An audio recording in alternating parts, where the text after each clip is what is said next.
All right. Thanks, Almond, for the $5. Been waiting all day. It's awesome to see black men together. Dropping knowledge. This is going to be good. Absolutely. And I got a little something for you. Damn. I'm sorry. Thank you, Almond, for the $5. Okay. I think I got through everything. Do I got somebody? I don't know. Come on, y'all keep showing this love to a brother, and we gotta.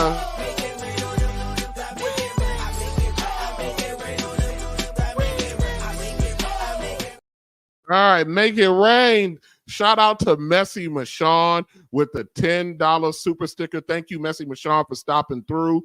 When I woke up after I got off work today, I saw you were live, but I was too tired. I just rolled back over, Michonne, and went back to sleep. Oh, that's exactly what I did. Let me see. Did I miss anybody else? Did I miss anything else? Nope. I think that's everybody. All right. Let's go ahead and get back to it. All right. Listen. Let me talk to you for a minute. And normally I kind of go freestyle, but I kind of wanted to be deliberate. So I actually end up writing some of this stuff down for myself. So hopefully y'all forgive me about that a little bit. But listen, black men have wrestled with the complexities of our image for, our popular term is 50 years. It's actually been 60, well over 60 years. Our representation has been tainted by a number of things, the media portrayal of us, our own self-inflicted wounds, and it gets reinforced every time we give platforms to individuals or to issues that perpetuate the worst of us. So today we're going to dive into the conversation, not that is just not essential, but it's urgent for Black folks. Okay. Now, in my real life, I work in the medical profession. In my real life, I do life and death intervention in my real life. And during COVID, we had to do this thing more than normal, which is called triage. When you triage, let me explain to you what a triage is. A triage is the process of determining like the priority of intervention. It's who gets the priority of care. When you triage a patient or when you triage patients, you got to sit there and you got to make an assessment of who gets the care first, who gets the priority. And treatment is based, and you make that determination based on the severity of the condition that the person is in. The kosher clinician understands when I talk about triage, because triage actually goes and fits in multiple areas, not just the physical medical, but also the mental medical as well, which is what the kosher clinician provides.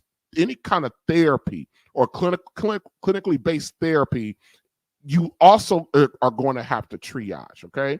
Now, the reason why we triage is we're going to have to prioritize the limited resources that we have. So how does triage fit in with Black people?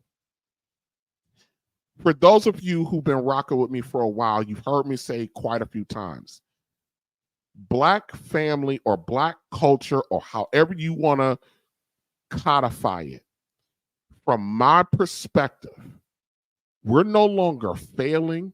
We're no longer sick. We are terminal.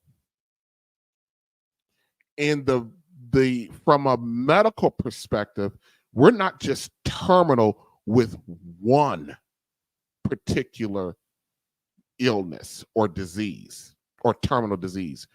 Our cultural body has been infected with multiple terminal diseases. Now, some of them are going to be slow moving, some of them are going to be aggressive, and some of them are just is in the middle. So as black men, when I'm sitting around as a black man, I'm talking to other black men, and we're out here diagnosing the plethora of terminal issues that the black cultural body has. We are going to have to triage. We're going to have to triage the one particular terminal disease that has been plaguing the black culture for the longest has been our public ethnic image. It is the foundation, it is the source of the majority of the other ailments that happen with black folks. So we're going to have to triage this. And today we're going to talk about, and with the Culture Clinician and with the Trailblaze Radio, and I'm probably going to drop the link for anybody who's brave enough to come up here and talk to us, brothers. I'm going to drop the link so you guys can come up and talk to us. We're going to have to triage this stuff.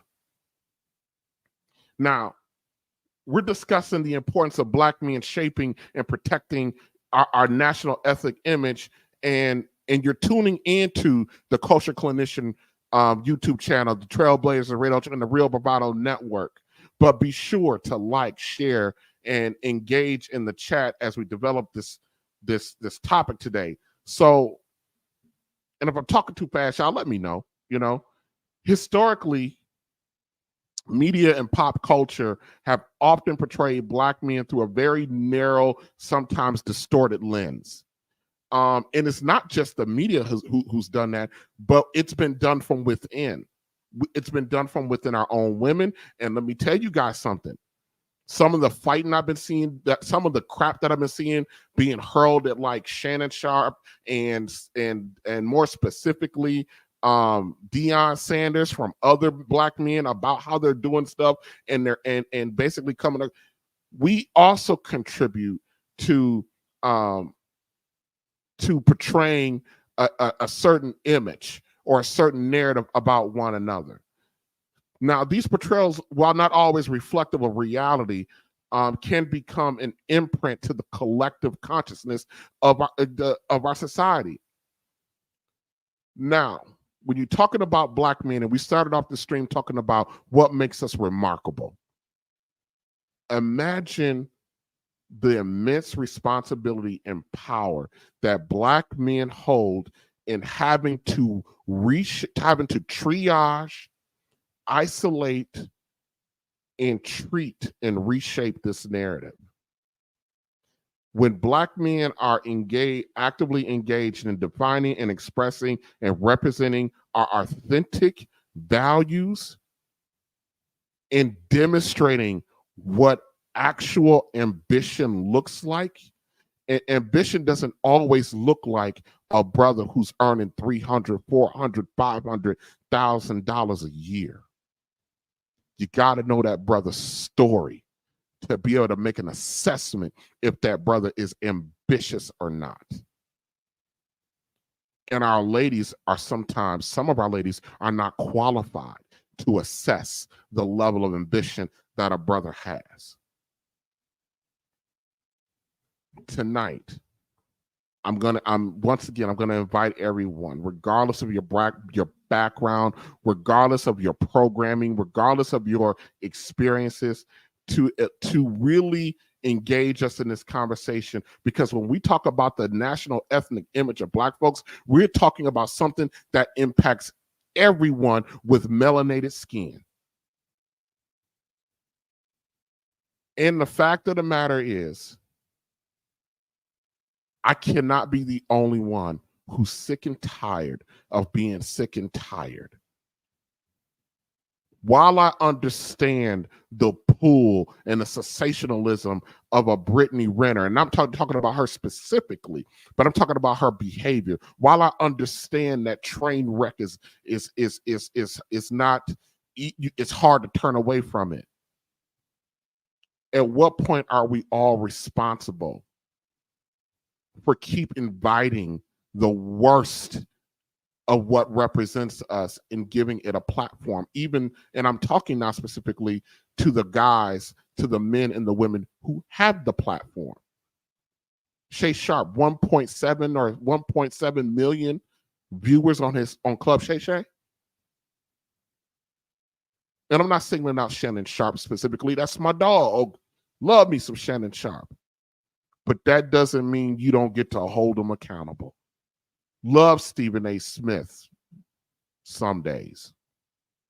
Doesn't mean that you don't get to hold them accountable.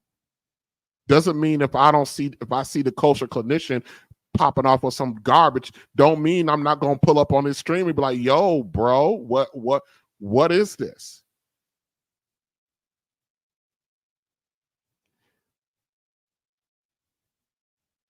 The person who championed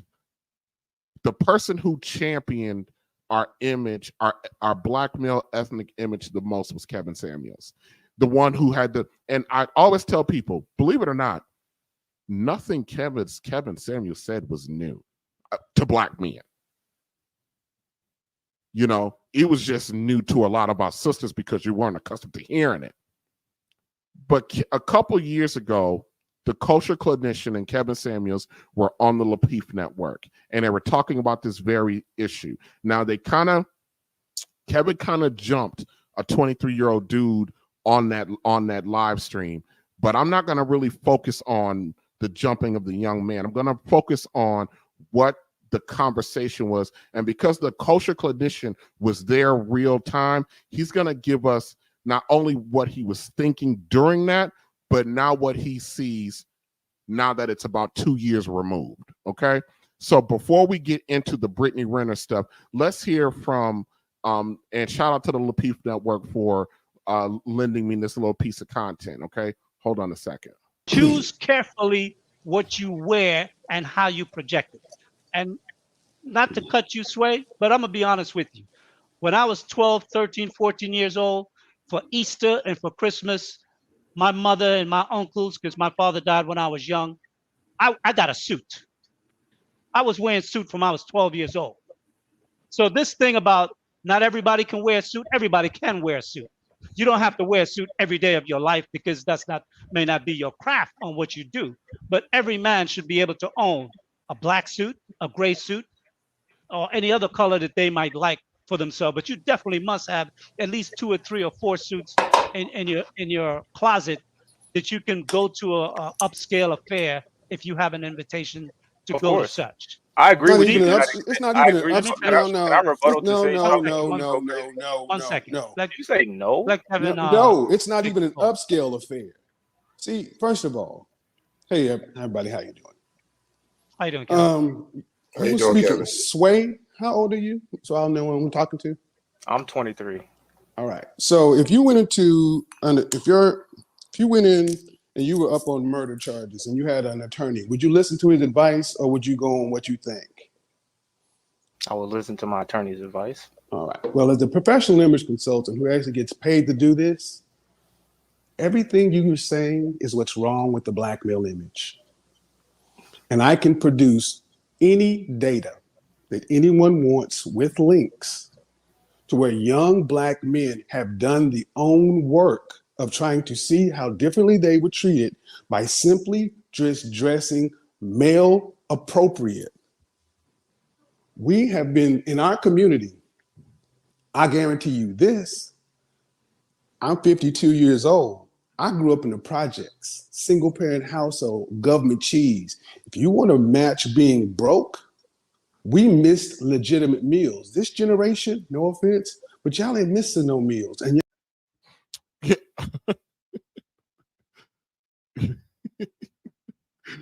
real quick, before you sound off, hold on a second. Hold on a second. Money making is my thing, cause I'm trying to be rich, trying to put away meals.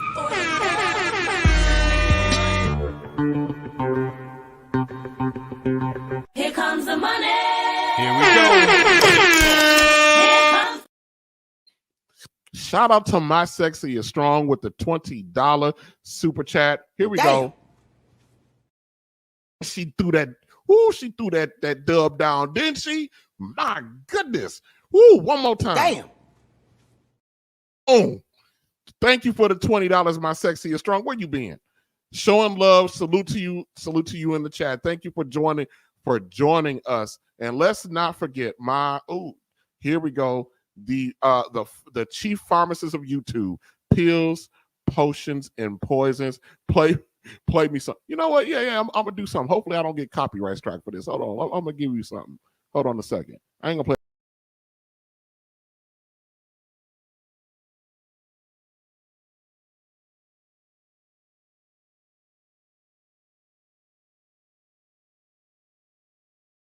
All we need is one mic. We're gonna stop right there because we don't want them pulling me down in the middle. Play something. So thank you, pills, potions, and poisons for the $10. Play me something. I love the tune. Shout out to RBN. Thank you for joining us and appreciate the support. And your boy is back, Culture Condition, with another $5. One thing, black men have to stop looking to black women for their validation and everything like that. Man, bang!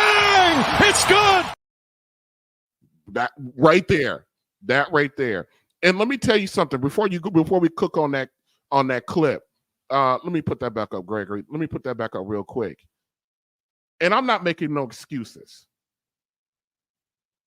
If you're, I was just going to say, an adult male to about 50 right now, looking for validation from black women is built into your cake because we were raised exclusively by our mothers. There was not the balance in the house. So you're looking, yeah, we need the stops, but you're asking, this is not an excuse, but you're asking a group of men to do something. You're asking them to not believe that their left arm is not their left arm. That's truly the work. We got a generation of men out here right now that you got to convince them that their left arm is not their left arm. All right, Culture. Listen, okay, so what was your initial thoughts on that first part of that clip from the Lapeef Network?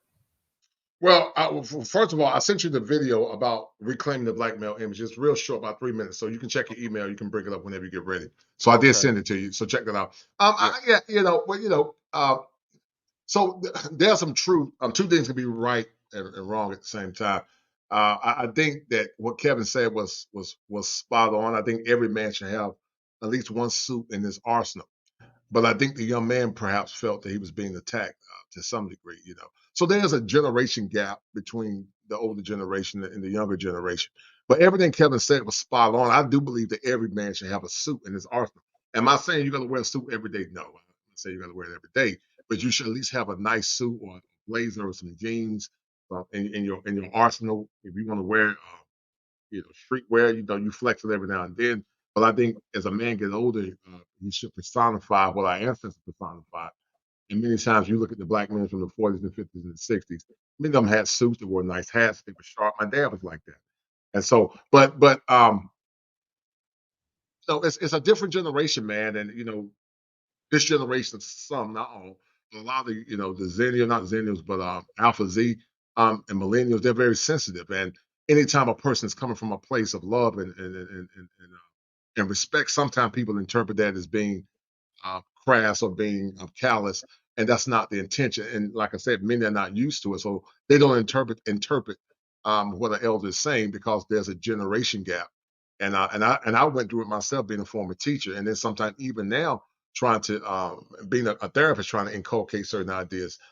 People misinterpret your intentions, and anything you say, because people are so sensitive, they interpret as being mean, misogynistic, or any other victim terms that people use due to what they want more or less experience and are more or less trying to project onto you. Yeah, the one thing that and let me tell you something, I identify with the young man, but when I was watching the clip, I was screaming at him. I was screaming at him to shut up. I was screaming at him to shut up and listen. I'm like, shut up, listen, shut up, listen. The reason why I identify with him, because he was 23. I remember what I was doing at 23. When I was 23 years old, I got hired on at the Urban League. And if you guys don't know anything about the Urban League and the inner workings of the Urban League and the culture of the Urban League, you guys need to do that. Believe it or not, some of your most successful, listen, ladies, if you're between the ages of 25 and 40, if you want a community-minded, productive, eligible black man, He's working at the Urban League. The Urban League has more college educated, community minded, community civic, ambitious black men than a little bit. They're working at the Urban League. Just go there at quitting time with a plate of food and pick one. they're there. But I was working at the Urban League, and my supervisor, I was 23 years old. And this man, I mean, every piece of work, every proposal, every email was scrutinized. And my response was very similar to this young man's. Right. I would not listen. I was always defending it. I was always trying to explain it. I was very flippant in how I talked to him. You know what I mean? And there was a generational gap between me and this generational gap. Mm-hmm. Yep. But here's the thing. Once upon a time, that generational gap, so it wasn't a thing that we need to take into consideration, right, because the younger sire tipped his hat to the older sire, and when that older sire was trying to educate, there wasn't that back and forth, right? Because that at that time, that younger sire was in a home with a father who taught him the difference. And one of the things that I think I'm going to talk about later on next week is the fact that we don't. I think Kevin may have said it. You may even said this. All black men believe that we're all on the same level. Don't matter if you're 20 and that black man's 70. That you don't think that there's any. You think there's always equilibrium amongst the men, and it truly is not. And so, because we have a 2 or 3 generations of brothers out here, they're not going to understand or get it or be able to take advantage of the knowledge until they're my age. And when I didn't start understanding what that man was doing and other men that came along the way were doing for me, culture, I didn't start understanding that crap until I was like 38, 39 years yes, old. Sir. You understand what I'm saying? And then I turned angry. I turned angry because I missed, even though my father wasn't in the home, I didn't meet the man until I was 30, but there was opportunities for me to learn. And because I didn't have that baseline respect, I missed out over a decade of being able to apply knowledge that I'm now 45 and I'm trying to play catch up. Right. Working 20 hours a day, going out collaborating, listening to brothers, even if the brother's younger than me, listening to brothers who got better knowledge about certain things, trying to play catch up. And so when I hear that young man right there and I'm screaming, shut up and listen, I'm screaming at me, that we need to, because what Kevin is doing, despite his tactics, you know what I mean? He's trying to prevent the next 12 to 15 years of his life of making the same repeatable mistakes. Right. Yeah. That's what I saw. Right.